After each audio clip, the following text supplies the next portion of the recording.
Então está no ar mais um episódio do Enchendo Cash, o seu drop de notícias de tecnologia aqui do Podcasting. Eu sou o Mauro.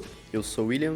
E hoje nós vamos ter um episódio bombástico com o lançamento do DeepSeek, a nova IA chinesa que vem dando o que falar. E mais, a gente vai testar na prática e comparar com o ChatGPT para ver se é tudo isso mesmo. Então já vai deixando seu like, se inscreve aqui no canal, compartilha, sobe o volume e vamos encher o cash.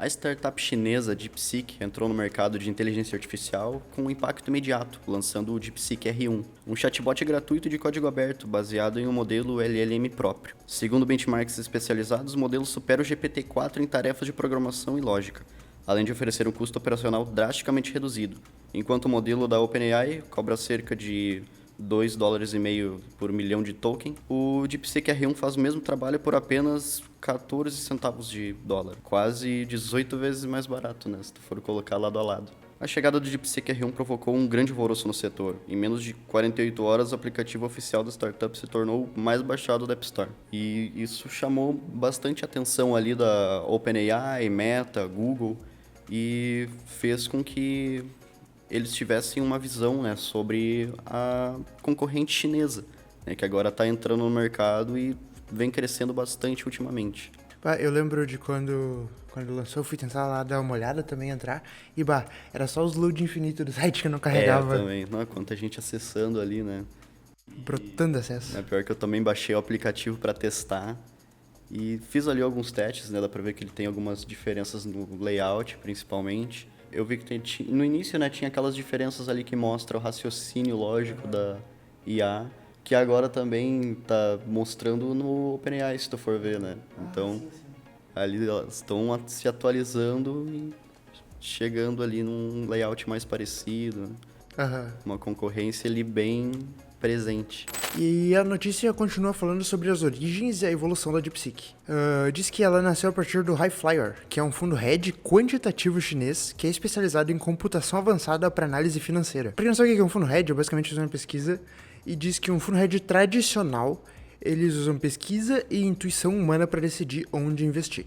E já um fundo hedge quantitativo, como esse aqui, eles usam apenas matemática e estatísticas, sem envolver decisões de pessoas. Pois bem, o CEO Liang Wenfeng percebeu que os algoritmos de negociação utilizados pelo fundo poderiam ser aplicados para treinar modelos de inteligência artificial mais sofisticados. Assim, em 2023, foi criada a Fireflyer, que é um laboratório de pesquisa focado em inteligência artificial geral, que depois deu origem à DeepSeek. A empresa começou desenvolvendo o DeepSeek Coder, que é um modelo de IA voltado para geração de código, e o DeepSeek LLM, que prometia competir com o GPT-4.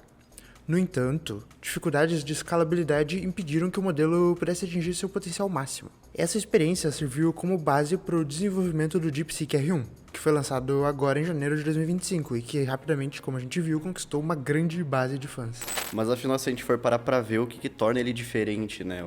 Além do custo ali, obviamente, que tem um valor bem significativo nos investimentos, um dos diferenciais do modelo está no sistema de aprendizado por reforço. Essa abordagem permite que a IA aprimore suas respostas com base em um processo de tentativa e erro, fortalecendo as boas respostas e descartando as respostas ruins. Esse método possibilita um uso mais eficiente dos recursos computacionais. Enquanto, por exemplo, empresas como OpenAI, Google precisam de, por exemplo, 16 mil chips NVIDIA para treinar modelos IAs avançados, DeepSeek afirma que conseguiu alcançar um desempenho semelhante utilizando apenas 2 mil chips, né, que é um uso extremamente menor. Essa otimização pode explicar porque a startup conseguiu desenvolver um modelo competitivo gastando uma fração do investimento que essas Big Techs utilizaram, né? Eles chegaram ali num nível, né, igual, né? Conseguiram igualar a inteligência artificial deles utilizando muitos menos chips. Basicamente a metade da metade. For comparar, né? Tá louco. Menos que isso. E o lançamento do DeepSeek R1 aconteceu no mesmo momento em que a empresa dona do TikTok apresentou o Doubao 1.5 Pro, que é outro modelo de IA avançado. Reforça que essa disputa pela liderança na inteligência artificial não está apenas nas empresas ocidentais, mas também dentro da própria China. Eles mesmos já têm os próprios competidores lá dentro, né? Então já dá para esperar que estão vindo mais algumas IAs de lá. Estão quase fazendo uma liga própria. Exatamente. Mas qual que seria o impacto nos Estados Unidos e quais serão as possíveis reações quanto a isso? A ascensão meteórica do DeepSeek nos Estados Unidos pode gerar reações políticas e regulatórias. O governo americano tem um histórico de dificultar a penetração de empresas chinesas no mercado local, como aconteceu com o TikTok agora há pouco, que foi alvo de diversas tentativas de banimento sob alegações de risco à segurança nacional. Agora, com Donald Trump reassumindo a presidência nesse último dia 20 de janeiro de 2025, a situação pode vir a se repetir. Durante o primeiro mandato, o Trump foi um dos principais responsáveis por impor sanções e restrições à tecnologia chinesa, incluindo o bloqueio das exportações de semicondutores avançados. Eu vi também que o CEO da OpenAI ele chegou a citar sobre o uso da inteligência artificial dentro da China, né? Que, por exemplo, por ser um governo autoritário, ele estava se preocupando como o governo ia acabar utilizando a IA e como ela ia se desenvolver. Tem até resquícios agora que o pessoal que estava testando o DeepSeek, né, afirmou que ele tem uma autocensura, né? Se tu for fazer perguntas ali sobre o governo, sobre algo mais específico, ele já não vai te responder da forma que tu espera. Sim, eu cheguei a ver isso também. Foi um negócio interessante de ver como funcionava e tal. Além disso, o governo do Zewa já agiu para limpar a entrada de produtos chineses em outros setores, como no caso dos carros elétricos, em resposta à crescente concorrência com a Tesla. Se a DeepSeek continuar ganhando espaço e se tornando uma alternativa viável ao ChatGPT, é possível que novas restrições sejam impostas. Mas no momento, a Casa Branca ainda não se pronunciou sobre o avanço do DeepSeek no mercado americano. No entanto, o fato da startup ter conseguido lançar um modelo altamente competitivo, mesmo com todas as sanções e limitações impostas pelo Ocidente, sem dúvida acende um alerta para o setor da tecnologia. A competitividade está garantida, né? Mais um competidor aí no mercado de inteligência artificial. Sim, isso é legal porque sempre uma vai ficar puxando a outra pra cima e eles não vão se acomodar, né? Que nem a gente estava falando antes ali, até o próprio layout, né? De ela exibir o próprio raciocínio, agora está sendo implementado pelas concorrentes dela, né? Algo bem interessante. Ele tem até ali agora aquele botão que tu aciona no OpenAI, que é o refletir, que daí ele começa a mostrar, né, essa parte diferente. Mas o que a gente pode esperar também, né, do futuro do DeepSeek? A gente sabe que agora que está no começo, teve todo esse impacto, né, mas onde que a gente pode esperar que isso vai chegar? A DeepSeek conseguiu atrair uma enorme atenção em pouco tempo, mas enfrenta desafios para consolidar essa posição. O ataque cibernético sofrido pela empresa nessa segunda-feira, dia 27, demonstrou que a startup terá de lidar com questões de segurança, a escalabilidade da maneira que cresce, né? À medida que ela for crescendo ali, ela tem que tomar esse cuidado. Além disso, o fator geopolítico pode impactar diretamente no futuro dela, especialmente se os Estados Unidos decidirem impor restrições, né, para dificultar o avanço no mercado ocidental. De qualquer forma, a DeepSeek provou que a concorrência no setor de IA está mais acirrada do que nunca, com modelos mais baratos, eficientes e abertos ao público. A startup também pode obrigar gigantes como a OpenAI e Google a repensarem suas estratégias de preços para os próximos meses. Né? Que se a gente for ver, a OpenAI estava com um plano que era $200, né? Que é algo absurdo se for comparar ali com a assinatura de outras IAs e tal. Claro que ela vai ter recursos ali como geração de vídeos, né? Gera imagens com ali uns prompts mais otimizados, mas $200 e ninguém nega, né, que é um valor absurdo. Inclusive, a gente falou quando lançou sobre essa assinatura aqui no programa. Então, isso aí, não vamos se esquecendo de deixar o like, se inscreve aqui no nosso canal no YouTube, também segue a gente no Instagram e no Spotify, @podtesting. E agora, vamos colocar essa IA pra teste e ver se isso é bom Bora mesmo. fazer alguns testes. Vambora. Então a gente separou aqui algumas coisinhas pra gente testar, né? E de início a gente vai pedir para as duas IAs criarem um trechinho de Cypress, pra fazer um teste E2E de uma página de login, por exemplo. Vamos conversar aqui vendo então com o nosso famoso ChatGPT. Começou ali com os testes mais básicos, né? Utilizando o Cypress ali porque o framework ali que todo mundo da parte de testes praticamente conhece. Então a gente já pode seguir por essa parte. Logo de início aqui, vamos ver. Queria um código em Cypress para fazer um teste 2E e uma página de login. Simples frase ali.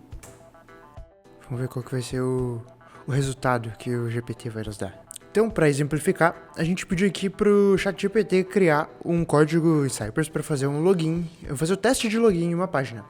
Basicamente vai ser o nosso robozinho que vai entrar lá, ver se tem os componentes na página, e ele vai entrar automaticamente para testar se está tudo funcionando. E ele gerou aqui esse código pra gente. Interessante também a gente notar que o OpenAI, né, ele tá com esse novo layout que é uma lousa. Então, quando tu for fazer ali o prompt para ele te responder com um código, ele vai sempre abrir essa lousa e é como se você estivesse dentro de uma IDE. Né? Então ali você consegue ver todo o código identado corretamente. Ele tem ali toda a parte estrutura com cores ali que fica mais fácil para visualização. Também é muito interessante que a gente consegue editar aqui direto o código já, se a gente quiser. Sim, Pode e escrever. ele consegue dar os próprios palpites por ali mesmo, né? Aham. Se tu selecionar alguma coisa, tu já pode ver que ele já Dá pra tem a opção perguntar. para perguntar. Aham. Então aqui a gente pode ver que ele fez um teste bem simples, né? Bem genérico até.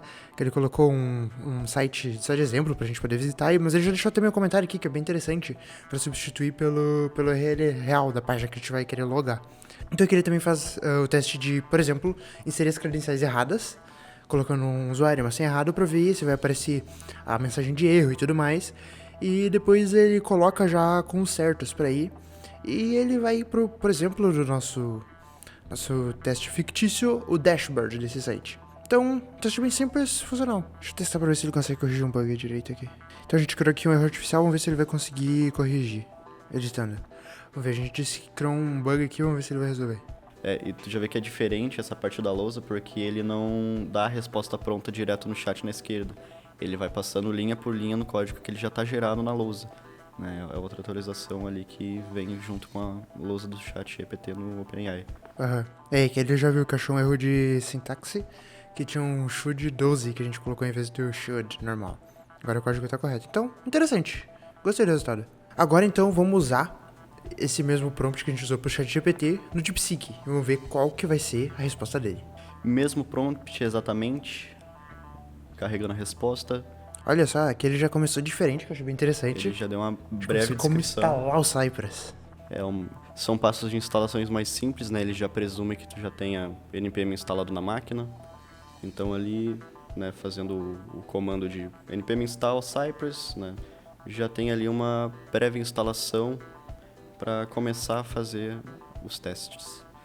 Aqui a gente já vê também uma grande diferença no layout, né? Porque ele abre essa lousa, né, por assim dizer, dentro do chat, mas ela não é totalmente dividida do chat principal.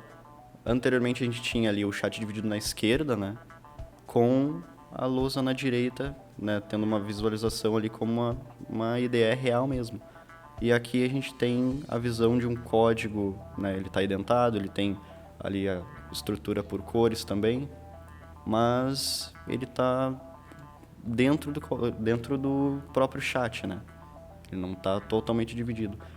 O que ele acaba sendo não tanto intuitivo quanto o anterior. Isso eu acho que é uma opinião própria também, porque eu acho o OpenAI mais intuitivo nessa questão. Ele dividindo ali os chats para tu ver o código só de um lado, conversar com ele só do outro. Acaba sendo mais fácil. Isso lembra bastante também como foi por bastante tempo o ChatGPT, né? Que ele criava o trechinho de código direto aqui já no próprio chat, né? Sim, exatamente. Tanto que essa atualização ali que a gente tá falando veio há pouquíssimo tempo, né? Foi esse mês ali que começou a mudar bastante coisa. Uhum. E aqui também tem um outro detalhe que esse aqui a gente não consegue editar. Esse aqui, o que veio, fica. Ah, é mesmo? É. Essa eu não sabia. É, Novidade. É só pra selecionar o texto, né? Copiar. Então aí, ponto pro OpenAI. Então aqui quanto ao teste. Foi bem parecido. Ele pega e coloca uma página aleatória também, só pra servir de teste. Ele começa fazendo a mesma coisa também de tentar logar com credenciais inválidas, bem semelhante ao que o GPT tinha feito. Eles usam basicamente os mesmos passos. Pega a mensagem de erro, vê se está visível, e daí dá a mensagem de credenciais inválidas, ou como eu dizia no GPT, usuário ou senha incorretos. E já na parte do login válido, ele daí pega o usuário e a senha válida, aperta no botão de login, e também, a exemplo do que faz o GPT, ele redireciona, ele vai até a página do dashboard, que a princípio, na teoria, é para ter nessa nossa página fictícia. Mas tem uma outra coisa aqui que eu achei bem interessante, que embaixo ele coloca uma explicação do código, em que ele diz o que cada um dos métodos e coisas que ele colocou são e o que significa.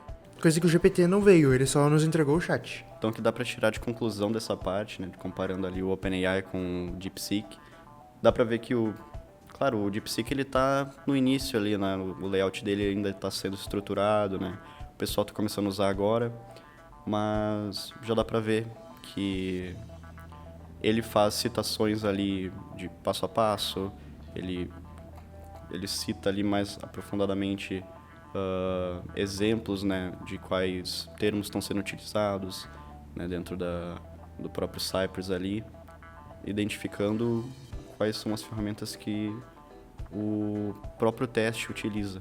E também que ele veio com algumas considerações finais, né, de certificar que os nossos seletores CSS, eles existam, estão lá na página e tudo mais. Também fala pra gente tomar cuidado com os tokens ou alguma autenticação adicional que a página pode pedir. E ele também dá sugestão de adicionar outros cenários para cobrir mais casos de teste possíveis, né. E já pelo lado do OpenAI, ele tem aquela divisão do layout ali agora, né, que mostra o código do lado direito. Porém, né, além de ter essa melhoria, né, ele tem o contra ali de às vezes não descrever tudo, né, passo a passo, não explicar exatamente o que está sendo feito. O que também pode meio que compensar por isso é que aqui a gente pode simplesmente selecionar a coisa e perguntar ao GPT, né? Que ele também já exatamente. responde. Então, ali, caso o usuário tenha alguma dúvida sobre um trecho do código, ele seleciona e tem a opção para perguntar exatamente sobre aquele trecho. Certo. Então, para o nosso próximo teste, a gente vai pedir para ele criar casos de teste no formato Gherkin para essa nossa suposta tela de login. E aqui, tu percebeu, ele já está com um layout diferente. Então, dá para perceber que não é um padrão exato, né? Ele começar abrindo aquele layout diferente da lousa.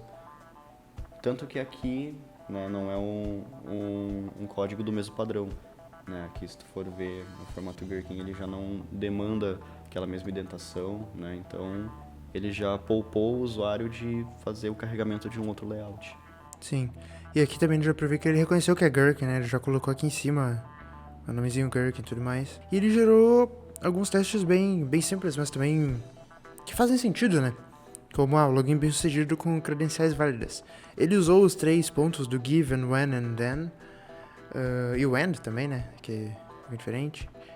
E parece também que tá bem interessante, né. Lembra um teste real que alguns analistas fariam. Bem interessante mesmo. Algo que já daria, né, possivelmente, para usar de base para implementar ali num código próprio. Bom, então agora vamos ver como é que o DeepSeek se sai nessa tarefa. Bora lá. E bom, o mesmo exemplo do GPT, ele também fez vários testes, só que aqui uma coisa interessante é que ele fez em português já. Ele colocou dado, quando e então, em vez do given, when and then. Detalhe que quando o usuário for implementar dentro da IDE, ele tem que fazer a mudança da linguagem, né, dentro da página que vai ser estruturada ali o código Gherkin.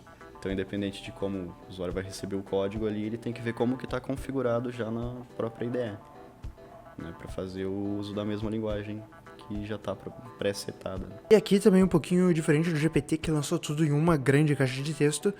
Aqui ele pegou e foi separando cada teste na sua própria caixinha. E uma coisa interessante também que os dois fizeram é esse aqui, por exemplo. E eu clico no botão aqui tá entrar, por exemplo, e no GPT também entrar, eles parametrizaram o botão. Então, se tiver outro botão diferente, dá pra usar, diferente mas semelhante, né, com um caminho parecido, dá pra trocar por aqui e ter vários passos com um passo só, o que já poupa um trabalho legal. E uma outra diferença também aqui foi que o DeepSeek fez 7 casos de teste, enquanto que o GPT fez 8. Temos aí alguns testes nas duas IAs do momento. Fala pra gente, qual que vocês acharam melhor? É o DeepSeek? O ChatGPT? Conta pra nós aí. Mas agora também voltado mais para as polêmicas, né? Porque ultimamente o que mais estava sendo falado na internet era sobre essas IAs.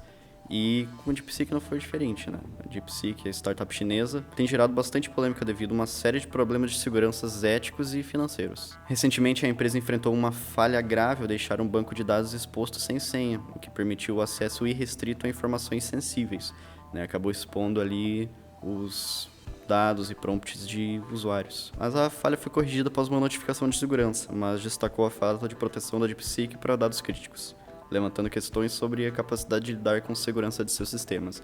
Ele tem uma capacidade de raciocínio ali, mas em relação à segurança já é bem diferente, né, comparado com as outras Big Techs do mercado. Inclusive, quanto a isso, tem um exemplo que aconteceu agora, quando a gente estava criando a nova conta para os testes. Eu usei uma senha que eu acho que qualquer outro lugar não deixaria eu usar, e ele deixou passar. Ele não vai ter o mesmo filtro, né? Além disso, A empresa também tem sido criticada por práticas controversas, como, por exemplo, o uso indevido de dados da OpenAI, que eles acreditam que a DeepSeek utilizou suas respostas para treinar o modelo de IA deles, um processo que é conhecido como destilação de conhecimento. A empresa também enfrentou bloqueios em diversos países, como, por exemplo, a Itália e a Austrália, que alegam riscos à segurança nacional e à proteção de dados. A Austrália, por exemplo, proibiu o uso da sua IA em dispositivos governamentais devido a preocupações de segurança. Outra polêmica também envolve a discrepância entre números divulgados pela DeepSeek e a realidade de seus investimentos. Embora a empresa tenha afirmado que investiu apenas 6 milhões de dólares, uma investigação apontou que o valor real seria superior a 1,6 bilhão, com o uso de 50 mil GPUs, o que é um valor totalmente diferente do que realmente foi revelado ali, né, pela parte da empresa, indicando um parque de infraestrutura muito maior do que anunciado oficialmente.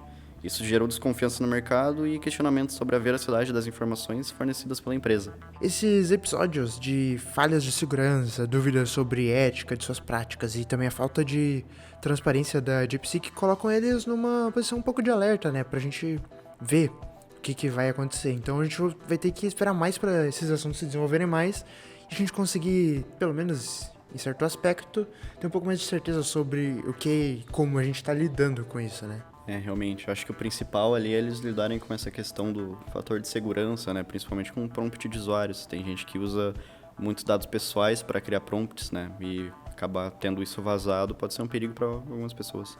Então é isso, rapaziada. Muito obrigado por assistir o vídeo. Deixem seu like aqui, se inscrevam. Não se esqueçam também de seguir a gente no Instagram, no YouTube, no Spotify. Compartilhe o vídeo e até mais. Segue a gente nessas redes sociais aí que tem sempre conteúdo novo. E aí, gostou do episódio?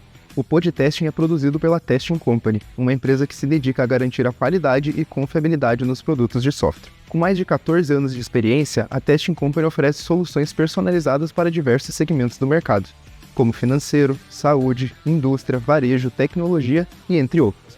Confira os links na descrição desse episódio e acompanhe de perto todas as nossas novidades.